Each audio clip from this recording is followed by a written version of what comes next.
केंद्रीय कानून मंत्री अर्जुन मेघवाल ने फर्स्ट इंडिया न्यूज से बातचीत में कहा कि बीकानेर का विकास प्राथमिकता है। इंफ्रा के कुछ काम नहीं हो पाए, लेकिन फिर भी भारतमाला सहित कनेक्टिविटी को लेकर काम हुआ है। पीएम मोदी की अगुवाई में विकसित भारत बने, इसी पर काम हो रहा है। राहुल कसवा के पार्टी छोड़ के जाने के बयान पर कहा कि उन्होंने ऐसा बयान क्यों दिया, ये समझ से बाहर है। उनका परिवार और उन्होंने तो भाजपा ने बहुत कुछ दिया है। अर्जुन मेघवाल से खास बातचीत की सहयोगी लक्ष्मण राघव ने। एक टेलीफोन ऑपरेटर से सरकारी जीवन शुरू करने वाला ये व्यक्ति आईएएस बना, तब भी शायद किसी ने नहीं सोचा होगा कि देश में कानून मंत्री जैसे बड़े पद पर ये व्यक्ति पहुंचेंगे। जी हां, हम बात कर रहे हैं अर्जुन राम मेघवाल की। चौथी बार भाजपा ने उनको टिकट दिया है, 3 बार से लगातार जीते हैं।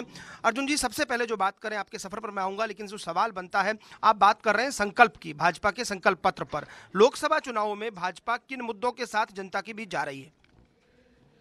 देखिए, भारत को विकसित भारत बनाना है। इसके लिए जितने भी मुद्दे हैं, जितने भी सेक्टर हैं, हम उन सबको छू रहे हैं। कुछ ऐसे मुद्दे हैं जो कभी कोई राजनीतिक दल छूता नहीं है, उन मुद्दों को भी हम छू रहे हैं। हर सेक्टर, जैसे अब आप स्पेक्ट्रम मैनेजमेंट, ये प्रधानमंत्री मोदी जी के कालखंड में ही इसकी इतनी पॉलिसी बनी। अदरवाइज स्पेक्ट्रम ठीक है जी, भी क्या है, लेकिन प्रधानमंत्री जिनका ये रिसोर्सेज है हमारा, इसको हम वेस्ट नहीं होने देंगे, इसको हम प्रॉपर यूज करेंगे। तो प्रॉपर यूज स्पेक्ट्रम मैनेजमेंट की भी हम पॉलिसी ला रहे हैं। ऐसे बहुत से सेक्टर हैं, एग्रीकल्चर सेक्टर हो, इंडस्ट्रियल सेक्टर हो, रेल का सेक्टर हो, रोड का सेक्टर हो, कोई सेक्टर हो, हम छोड़ेंगे ही नहीं। सभी समूहों से हम बात करेंगे, सभी संगठनों से बात करेंगे, जनता से भी बात करेंगे, एक कॉमन आदमी से भी बात करेंगे, और इवन हम पत्रकारों से भी बात करेंगे। भी देश को विकसित भारत बनाना है, और ये जो कालखंड शुरू हुआ है अमृत काल का, इसमें हम बहुत मजबूत नींव देश की रख सकते हैं।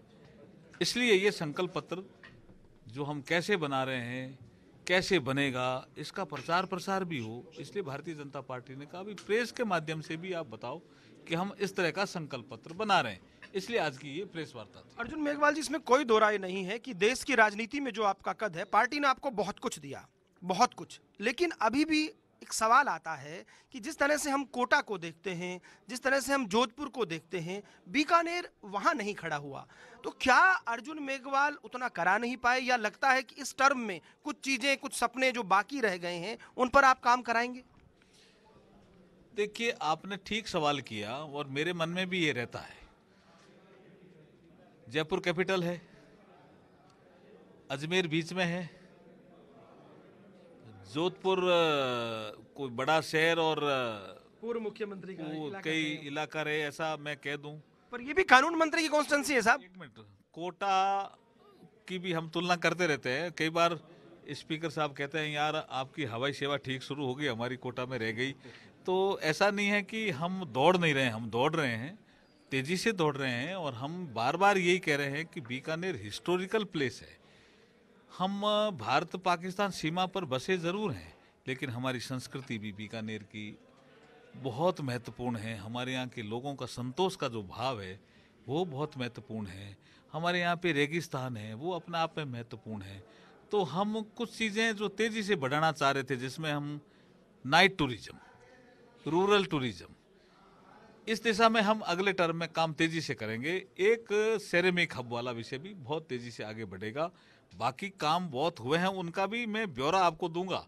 आगे करेंगे क्या, इसका भी ब्यौरा दूंगा। निश्चित तौर पर इंफ्रा को लेकर अभी भी वहां नहीं खड़े साहब। इंफ्रा की बात, ये आपने ठीक बात करी, आपने बहुत सारे कार्यक्रम भी कराए, सीजीआई को बुलाया, प्रधानमंत्री आए, ये सब चीजें ठीक है, यानी आप पॉजिटिव पॉलिटिक्स करते हैं, ठीक बात है, लेकिन इंफ्रा को लेकर बीकानेर में वो कुछ नहीं हुआ।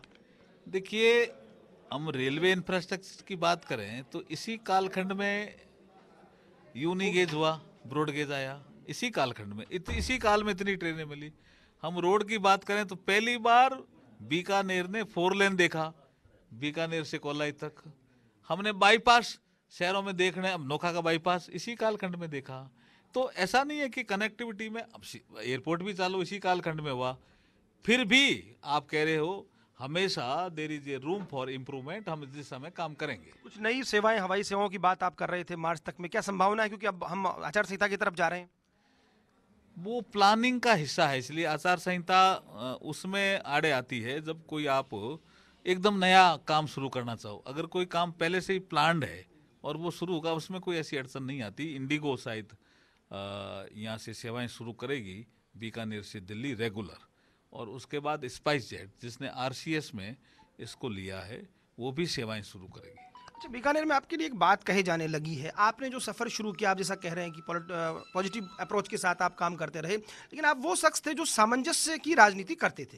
लेकिन अब जैसे जैसे कद बढ़ रहा है, कहा जा रहा है कि आप दबाव की पॉलिटिक्स पार्टी के भीतर भी कर रहे हैं। आपने देखा हश्र एक आध लोगों का जो दबाव की पॉलिटिक्स करते रहे, मैं नाम नहीं लूँगा, तो क्या अब चुनाव से पहले कुछ इस तरह का मंत्र है कि सब एक साथ चलें, एकजुट होकर काम चलें? नहीं, हम एकजुट ही हैं, और आपने जो पहले शब्द यूज किया ना सामंजस्य वाली, वही राजनीति है हमारी, उसी दिशा में है हम तो सबसे सीखते हैं जी। मैं किसी को भी छोटा राजनेता नहीं मानता, मैं तो अगर कोई छोटा कार्यकर्ता भी है ना तो उससे भी सीखने की कोशिश करता हूँ। मैं तो लर्नर हूँ जी, और मैं सीख ही रहा हूँ। अच्छा, राहुल कसवा का जाना, चूंकि आप पूरे राजस्थान में स्टार कैंपेनर भी एक तरह से रहेंगे, जो प्रचारक लिस्ट आएगी वो सब चीज़ें हैं, और यहाँ भी आप लगातार आना जाना रहा, चूरू आप कलेक्टर रहे, किस तरह से देखते हैं आप राहुल कसवा का पार्टी छोड़कर जाना? क्या कोई फर्क पड़ेगा? पार्टी छोड़ के गए उनका व्यक्तिगत निर्णय है, लेकिन आज जो भारतीय जनता पार्टी पे उन्होंने आरोप लगाया उससे मैं सहमत नहीं हूँ। कौन सी सोच से उनके पिता श्री राम सिंह जी कसवा 4 बार एमपी बने, कौन सी सोच से उनकी माताजी जिला प्रमुख बनी, कौन सी सोच से उनके माताजी एमएलए बनी, और कौन सी सोच से उनके माताजी एक बड़ा बोर्ड होता है राजस्थान में समाज कल्याण बोर्ड, उसकी अध्यक्ष बनी, और कौन सी सोच से राहुल कसवा खुद जो है एमपी बने, कौन सी सोच से बने जी? और आज वो उसी सोच पे हमारी पार्टी पे आरोप लगा रहे हैं। वही नेता वही थे ना, इसका ऐसा तो नहीं है कि हम उनको चाहते नहीं थे, उनको चाहते थे, वो लगातार जीत भी रहे थे। अब पार्टी कई बार नए प्रयोग करती है। हमने इस बार देवेंद्र झाझड़िया जी जो इतने एक शानदार हमारे कैंडिडेट हैं, और पैरा ओलंपिक पे तो उनका बड़ा नाम है, पदक जीते हुए हैं। और क्या किसान सेंटीमेंट को बुना रहे हैं? कोई फर्क पड़ेगा क्या? किसान नहीं है क्या देवेंद्र जी? नहीं, राहुल कसवा जो कह रहे हैं उस पे पूछ रहा हूँ मैं। निश्चित कह रहा हूँ, मैं पूछना चाह रहा हूँ एक काउंटर क्वेश्चन, क्या वो देवेंद्र जी झाझड़िया किसान नहीं है क्या? राहुल कसवा से पूछेंगे हम जरूर ये बात। एक सवाल और, दीपेंद्र हुड्डा ने अभी आरोप लगाया है कि जेजेपी को उतार दिया है भाजपा ने, और गठबंधन तोड़ने के पीछे भी एक रणनीति है। तो अर्जुन मेघवाल क्या कहते हैं? देखिए, संगठन की प्रक्रिया है, संगठन मजबूत हो इस दिशा में हम हमेशा ही काम करते रहते हैं। आखिरी सवाल, बीकानेर चौथी बार अर्जुन मेघवाल को वोट क्यों दें? देखिए, हम प्रधानमंत्री नरेंद्र मोदी जी के मिशन को आगे बढ़ाने वाले लोग हैं, और प्रधानमंत्री जी ने जो देश को विकसित करने का एक प्रण लिया है, 5 प्रण उन्होंने पहले ही ले रखे हैं, उसमें पहला प्रण उनका ही है कि हम भारत को विकसित भारत बनाएंगे, मानव केंद्रित।